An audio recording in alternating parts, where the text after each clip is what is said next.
So now guys, I would like to create a variable about the lives. So I will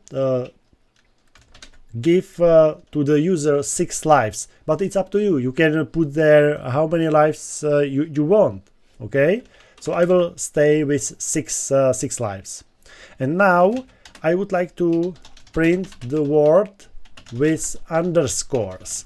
But here is the problem, because this print means, if I will run it, that the user will see that like this. But I don't want that, correct? Because it's a list, and the user, the guesser, don't know what does it mean.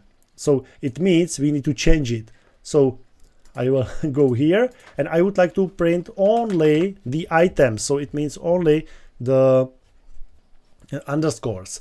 So I will store it or create it, print it word variable, and store there empty string, because it will be no string.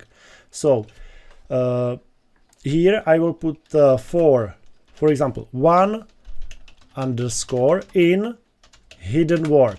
Hidden word is the list of underscores. So the first underscore will be stored here, and I put it here to the printed word. So I will print it word like this, and I can write it, for example, printed word plus 1 underscore. So it means we put it together. So here is an empty string. From the hidden word, it's a list of the underscores. I would store here first underscore, and the first underscore I will connect with the empty string. So it will looks like this. Okay, first underscore, and it will store here in printed word. And again, we take the second underscore, store it here, and put the underscore to the first underscore. So it will looks like first, second underscore. Okay, and it goes here, and so on and so on. So it means if I will print it here, the yes, printed word. So I will run it. I will run it one more time. So we have a Ronald 1 2 3 4 5 1 2 3 4 5 6.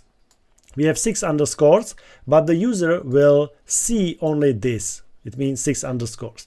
Of course, you can put there if you want, you can put there some spaces and things like that. Okay, but I will stay with it like this.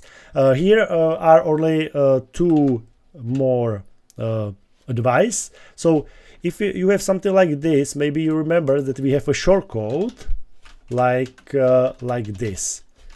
These 2 lines are completely the same. So if I will run it, you can see it's completely the same. 1 2 3 4 5 1 2 3 4 5. Okay, perfect. So you can use this code or this code, it's up to you. These lines are completely the same, so I will use the first one. Okay, and here I would like to say in this for cycle we don't use the 1 letter. So usually it's typical that you can put here an underscore, because it means I will not use the letters from the random word. For example, from Harry, I will not use H, A, R, and so on and so on. So the letters. Okay, so it's typical that in it's a convention that you will, if you don't use the values from a random word, you will put here underscore. Okay, but you don't have to do that. Okay, it's up to you guys. It will work completely the same. So okay, perfect. So if I will run it, we have Harry, we have underscores, and we have the underscores for the user, for the guesser.